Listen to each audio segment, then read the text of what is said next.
back now to our election coverage, and this is certainly an historic night with so much at stake all across the country. So we have to turn to some experts, as we always do. Joining us right now with some insight, Dr. Jennifer Hopper, an associate professor of political science at Southern Connecticut State University. Thank you very much for joining us right now. We certainly appreciate it.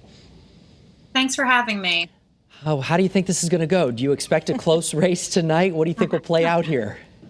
It's been an unusual year, so why should election night be any different? I think it's going to be a bit unusual. I think when you're seeing the results come in tonight, we want to think about all of those mail-in ballots, 100 million plus mail-in ballots. We want to think about how states count those very differently. So in a state like Florida, when you see the results come in, they're able to process their early votes throughout the time before Election Day. And so their results might be more complete when they announce them tonight. Meanwhile, a state like Pennsylvania cannot count any of those early votes until Election Day.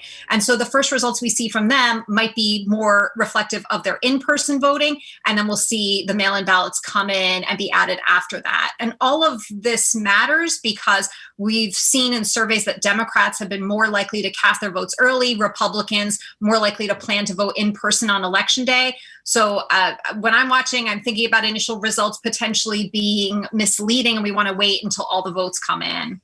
Obviously, the big question that is on everyone's mind is when will we have a winner? There's talk. Could we have it tonight? Could we have it tomorrow, 3 days from now? Some even saying we might not know until December. When do you think we will know the outcome of this election? Yes, I wish I had a better answer to this as well. I think it depends on how close the election is. Because of all those mail-in ballots and how long it takes to process them, because of Postal Service delays, many states are allowing ballots that have been cast before Election Day and postmarked by Election Day to be counted, even if they come in a few days later. So one question will be, does Biden or Trump need a state like, say, Pennsylvania to get to 270 electoral votes? If they do, then we're going to need to wait for all of Pennsylvania's votes to be counted. They accept ballots until November 6th. It could take some days beyond that. And litigation could also delay things. The Trump campaign has indicated that they're intending to pursue that, but that's more likely also in a scenario where the election is very close.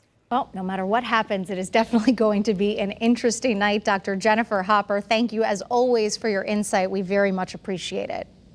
Thank you so much.